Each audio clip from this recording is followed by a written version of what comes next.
안녕하십니까. 돈에 빠진 남자 돈빠남 이재영. 백종선입니다. 네, 반갑습니다. 반갑습니다. 예, 별거 없이 잘 지내고 계시죠? 요즘에는 안녕하십니까 하는 말이 예전에는 그냥 건성으로 하는 인사 정도일 수도 있었는데 요즘에는 진심으로 안녕하십니까 하는 인사말이 나옵니다. 건강보험료요. 여러분 건강보험료 얼마나 내고 계십니까? 아마 직장에 다니시는 분들은 직장에서 그게 임금에서 나가니까 내가 얼마 내더라 이렇게 하시는 분들도 있을 텐데, 이제 문제는 퇴직하고 나오면 그 지역건강보험료를 내게 되면 그게 실감이 확 나더라고요. 저도 그런 경우인데 이게 확 올라요. 근데 2019년 작년 통계인데요. 작년에 건강보험료와 관련해서 민원 건수가요. 저도 이렇게 많을 줄 몰랐습니다. 1억 5,708만 건이다. 이렇게 집계가 되어 있습니다. 좀 전에 말씀드렸다시피 지역 가입자로 이제 전환된 부분, 이분들이 굉장히 많은 민원을 내고 있고 불만이 많다, 이런 얘기고요. 네네. 게다가 그 2020년에 보험료가 또 올라요. 네. 2019년에 그 건강보험료가 6.46%였는데 이제는 6.67%로 약 3.2% 올랐고요. 장기요양보험료도 그 건강보험료 안에는 장기요양보험료도 들어가거든요. 네. 이게 2009년에 8.51%였는데 올해는 10.25%로 대폭 올랐어요. 네. 지역가입자하고 직장가입자를 구분해보면 직장가입자는 별로 느낌이 없는데 네. 지역가입자 경우는 월 평균 월 보험료가 87,000원 정도 낸다고 보는 것이 평균 보험료인데 네. 이게 89,867원으로 약 2,800원이 올랐다는 겁니다. 평균으로 따졌을 때 네. 퇴직 후에 지역가입자가 되면 이제 전액을 부담해야 되는 그런 것이기 때문에 건강보험료가 상당히 부담이 될 수밖에 없겠죠. 예. 그래서 오늘 저희가 건강보험료를 조금이라도 줄여볼 수 있는 꿀팁을 준비해 놨습니다. 저도 직접 해당이 돼서요. 직장 다닐 때는 별 느낌이 없었는데 네. 저도 퇴직을 하고 지역가입자가 되다 보니까 이게 조금씩 오르더라도 크게 저한테 와닿더라고요. 네네. 그래서 일단 그 건강보험료의 이제 부가 구조를 한번 좀 이해하실 필요가 있는데요. 일단 첫 번째로 가입자가 있어요. 이 가입자는 직장에서 가입했느냐, 지역에 가입했느냐. 그러니까 직장을 안 다니면 전부 지역 가입자를 네. 보시면 되는데, 직장 가입자의 경우는 이제 사주, 기업하고 본인이 반반씩 부담하는데, 그 직장을 다니는 동안 보험료가 반반이니까 내가 부담하는 보험료가 상당히 네. 싸요. 그런데 은퇴하게 되면 지역 가입자로 자동으로 빠지게 되거든요. 보험료가 상당히 올라가 버릴 수 있어요. 이게 부담될 수밖에 없다라는 거죠. 그러니까 지역 그 가입자의 보험료 계산법이 복잡하더라고요. 네. 그리고 이게 이제 비싸지는 걸 확 느끼는 거고, 내가 직접 내야 되니까. 그리고 이게 또 인상이 된다 그러면 인상 폭에 대해서 예민할 수밖에 없는데, 그러니까 많은 분들이 민원을 내는 거고, 그 민원 숫자가 1억 5천만 건 이상이다, 이렇게 되는 거잖아요. 네, 실제로 건강보험공단에 따르면 퇴직한 지역 가입자의 61%가 네. 직장 가입자일 때보다 보험료가 부담이 크게 느껴졌다. 네, 네. 뭐 이렇게 표현하는데, 일단 지역 가입자의 보험료 계산 공식부터 이해하면 좋겠는데요. 네. 지역 가입자의 건강보험료 계산하는 방식은 부가 요소가 있어요. 부가 요소는 세 가지인데 소득, 재산, 자동차, 이 세 가지의 소득을 얼마나 버느냐, 재산을 얼마나 가졌느냐, 자동차를 몇 cc 타느냐, 네. 이걸에 따라 점수가 다 달라지는데 그 나온 각각의 점수를 더한 다음에 거기다 195.8원을 곱하면 내가 내는 건강보험료가 돼요.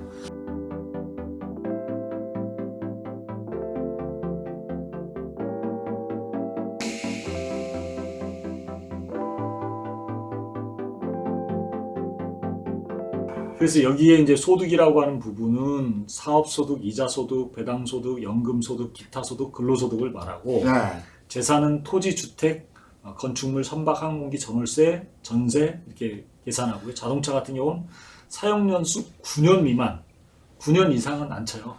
9년 이하만 계산하는데 그 중에서 4천만 원 이상이거나 배기량이 1600cc가 되면 거기에 보험료가 부과가 됩니다. 근데 어쨌든 지금 말씀하신 것만 봐도 머리가 지끈 아플 정도로 세분화되어 있거든요. 네. 이게 구체적으로 조밀하게 해서 형평성의 근거를 둔 그런 계산법이 있는 거는 같은데 네. 벌써 이렇게 촘촘하고 계산이 복잡해지면 일반인 입장에서 저부터도 아 이거 몰라 이렇게 돼버려요. 소득이 있는데 연금 소득밖에 없어서 1년에 한 2천만 원 정도 받는다. 네. 제법 받는 거 이것도 연금으로 나오는 거죠. 네. 뭐 일단은 뭐 한 2천만 원 연 잡고 서울에 집 한 채가 있는데 한 9억 기준 정도 잡고요. 네. 국산 2000cc 자동차 한 대 있다. 이 정도로 계산하면 어떨까요? 이제 소득이 없는 분들은 이제 지역 가입자가 당연히 되잖아요. 네. 그러니까 직장 가입자는 계산하는 방식이 되게 쉬워요. 그냥 본인 급여가 4천만 원 정도 되면 한 12만 원 정도 내가 내는구나. 회사에서 한 12만 원 내서 24만 원이구나 생각하면 되는데 지역 가입자라면 이걸 계산하기가 참 말씀하신 걸 근거로 한번 생각을 해봤어요. 그래서 제가 건강보험 홈페이지에 들어가서 뒤져보니까 네. 계산 방법이 나와 있더라고요. 그래서 표로 좀 보면 소득이 근로소득 뭐 이거 다 더했는데 연금소득밖에 없다. 예. 이 연금소득 2천만 원이다 해봤더니 281점이 나와요. 음. 그 다음에 재산은 주택 하나 가지고 있는데 시가의 70% 수준인 기준 가격이라는 걸 네. 계산했을 때 네. 그걸 계산하니까 9억 정도의 집이라면 이거는 1001점 정도가 나와요. 그 다음에 자동차가 2000cc 국산차니까 한 대가 되는데 3년 미만이니까 이거는 점수가 109점이 나와요. 이걸 여기다가 아까 말씀드린 대로 금액을 계산하면 얼마가 나오냐면 27만 2,350원이 나와요. 네. 그럼 이 27만 2,350원에다가 장기 요양보험료는 그 산출된 금액의 10%니까 네. 27,910원을 더하면 30만 260원이 나오는 거죠. 30만 이렇게 260원이 해도 이제 30만 원이 넘네. 그렇죠. 그러니까 네. 이 보험료 계산하는 게 상당히 복잡하고 네. 어려운 것이 사실인데 일단 뭐 홈페이지에 들어가면 자세히 계산할 수 있도록 해놨기 때문에 네. 한번 참조를 보시면 될 것 같아요. 어떻게 이거를 뭐 보험을 줄일 방법이 있는 거예요? 이 줄이는 꿀팁을 이제 좀 방출해서 글쎄요. 이걸 어떻게 줄일까 싶네. 첫 번째 이제 직장을 다니던 분이 퇴직을 네. 했을 때 첫 번째 생각하셔야 될 게 임의 계속 가입 제도라는 게 있어요. 네. 임의 계속 가입 제도는 퇴직 후 3년 동안 네. 직장에서 내던 보험료를 그대로 적용시켜 준다는 거예요. 이 사람이 재산이 어떻게 되건 상관없이. 네. 그래서 이걸 이용하면 좋은데 임의 계속 가입 제도라고 하는 것을 활용하는 방법이 네. 이전에는 2년만 보장해도 이제 3년까지 늘어났기 네. 때문에 36개월이니까 엄청난 금액이 되는 거죠. 아니 근데 이런 거 그냥 알아서 해주면 안 돼요? 직장 관두고 그냥 그대로 이렇게 매겨주면 안 돼요? 이게 조건이 있거든요. 네. 그러니까 임의 계속 가입자가 되려면 퇴직 전 1년 동안 회사를 다녔어야 돼요. 직장에 임의 계속 가입자로 신고를 하면 2개월 이내에 네. 그렇게 하면은 임의 계속 가입자로 적용돼서 과거에 직장에서 냈던 건강보험료를 그대로 적용받을 수가 있어요. 아 본인이 어쨌든 그렇게 신고를 해야 되는군요. 그렇습니다. 2개월 안에. 네. 예. 퇴직 후에 나는 이제 그 보수가 없어졌는데 네. 버는 돈이 없어졌는데 그 우리 가족 중에 누가 아직도 직장에 다니고 있다. 네. 그러면 이제 그쪽으로 좀 가는 방법은 있나요? 그렇습니다. 그 실제로 자녀의 피부 부양자로 등록을 한 방법인데요. 네. 그러니까 피부양자가 되는 것은 자녀에게 부담이 가중되는 것은 아니에요. 왜냐하면 자격 취득일로부터 14일 이내에 피부양 자격 취득 신고서만 제출하면 네.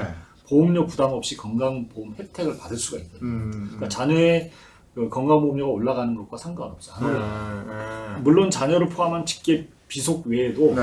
직계 존속, 직장 가입자의 배우자의 직계 존속, 뭐 형제, 자매 등 이 피부양자로 등재가 가능한데 여기에 이제 조건이 하나 있어요. 연간 사업 임대소득이 500만 원 이하여야 해요. 그다음에 이자, 배당, 연금, 기타 근로소득이 합계역이 전체 소득, 그다음에 재산 이걸 다 더했더니 연간 3,400만 원 이하다. 네. 그리고 재산세 과표지표가 과세 표준이 5억 4천만 원 이하가 되면 다른 가족의 피부양 자격이 주어진다는 거예요. 네. 거꾸로 생각을 해보시죠. 금융소득, 연금소득, 근로소득, 기타소득 다 합쳐서 3,400만 원 이상인 사람은 네. 안 된다. 자녀의 피부양자로 돼 있었더라도 네. 이 조건을 넘어서 버리면 무조건 따로 내야 돼. 따로 지역가입자로 가입을 해야 된다는 얘기죠. 그렇군요. 그러면 재취업하면은 다시 그 직장으로 되는 거죠? 그렇죠. 재취업은 가장 이제 그 보험료를 줄이는 가장 좋은 방법이고 네. 마지막이라고 볼 수 있는 것이 바로 은퇴 후에 건강보험료를 낼 만한 직장을 얻어라라는 거예요. 이거 어렵잖아요. 그렇죠. 이게 직장 구하기가 쉽지는 않지만 네. 최근에 이 정부에서는 60세 이상이 재취업할 수 있는 기회를 많이 제공하고 있으니까 기존에 3년 동안 이미 계속 가입 기간을 적용받다가 다시 재취업을 하게 되면 건강보험료를 계속해서 직장 건강보험료로 직장 가입자를 해가지고 되기 때문에 이 부분을 활용할 수가 있습니다. 그러니까 보험료를 확 줄여버릴 수가 있는 거죠. 재취업 기회가 많다고 해도 실질적으로는 어려우니까. 최근 들어서 이제 60세 이상의 경우는 네. 단기 취업 그런 자리는 많이 나오고 있으니까 네. 1년짜리 활용해보는 또 좋은 네. 방법이에요. 근데 건강보험이라는 게 이제 가서 보면은 공단 부담금이 있고 개인이 부담해야 되는 게 있고 네. 그다음에 의료비 같은 경우 병원비도 보면 급여가 있고 비급여가 있고 뭐 이렇게 되잖아요. 예. 그러니까 병원에 우리가 입원하거나 약국에 약을 타거나 뭐 치료를 하거나 뭐 네. 이럴 때마다 건강보험 가입자는 건강보험공단에서 일부를 네. 책임져 줘요. 그거를 건강보험단 급여 대상이라고 해요. 네. 근데 건강보험에서 책임을 안 져주는 게 있어요. 그게 비급여 대상이라고 그러는데 대체로 이걸 쉽게 어떻게 나눌 수 있냐? 치료비가 많이 들어가는 건 대부분 비급여라고 보시면 돼요. 네. 치료비가 작게 들어가는 것은 급여라고 보시면 되는데 네. 건강보험에서는 약 90% 정도를 보장해 주는 게 급여예요. 네. 그리고 나머지 10%를 본인이 부담해야 되는 것을 본인 네. 부담분이라고 하거든요. 네. 근데 만약에 비급여가 되면 금액이 훨씬 큰데도 그렇죠. 네. 건강보험에서도 해결 안 되고 네. 내가 100% 해결해야 된다는 그런 부담이 있기 때문에 네. 이런 부담을 해결하는 방법이 좀 네. 필요한 건 사실이죠. 그래서 그런 부담을 해결하기 위해서 우리가 따로 개인적으로 보험을 드는 거잖아요. 네. 그게 뭐 생명보험이 됐던 뭐 손해보험이 됐던 이런 부분을 보충하기 위해서 보험을 드는 건데 이런 보험은 어떤 게 있고 어떤 타입으로 내가 드는 게 좋은지 이 부분은 전문가를 직접 만나서 상담을 한번 듣도록 하겠습니다. 다녀오겠습니다. 우리가 일반적으로 그 건강보험이 자꾸 올라가니까 건강보험도 또 비급여, 급여가 있잖아요. 네. 비급여 부분이 많이 늘어나면 내가 100% 부담해야 되니까 엄청나게 크잖아요. 그 비급여 부분 대부분 이제 고액의 병원비가 들어가는 경우가 되게 많은데 이런 걸 보장하기 위해서 보험으로 이제 민영보험으로 선택한다면 어떤 것들을 선택하는 게 좋을까요? 질병을 보장하는 보험은 크게 두 가지로 나눌 수 있어요.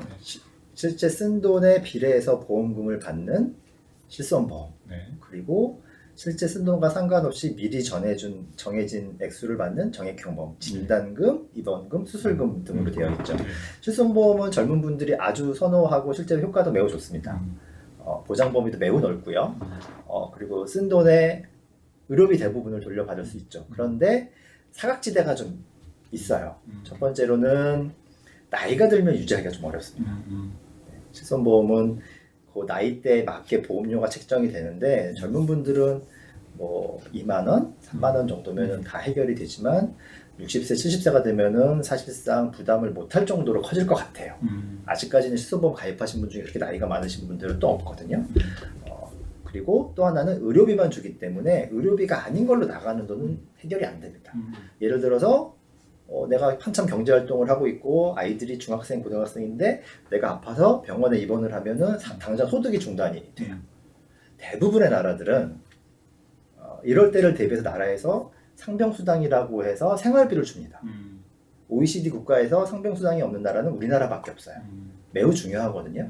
예를 들어 아마 한 30대, 40대이신 분들은 병원에 가시면 병원비보다는 소득 중단되는 게 더 크실 거예요. 그럼 그럴 때 어떻게 하느냐? 진단비가 굉장히 큰 역할을 합니다. 암에 걸려서 내가 한 달 동안 회사를 못 나갔다, 아주 사소한 치료를 하더라도 한 달 동안은 직장을 못 나갔다, 그 돈은 뭐 암진단금 받은 거에서 생활비를 쓰실 수가 있고요. 내가 아프다고 애들 학원을 안 보내진 않잖아요. 내가 아프다고 아파트 할부금을 안 내도 되는 건 아니거든요. 그럴 때를 대비한 건 오히려 병원비보다는 기타 여러 가지 부수적인 비용을 보장받는 게 더 중요할 수도 있다. 꼭 아셨으면 좋겠어요.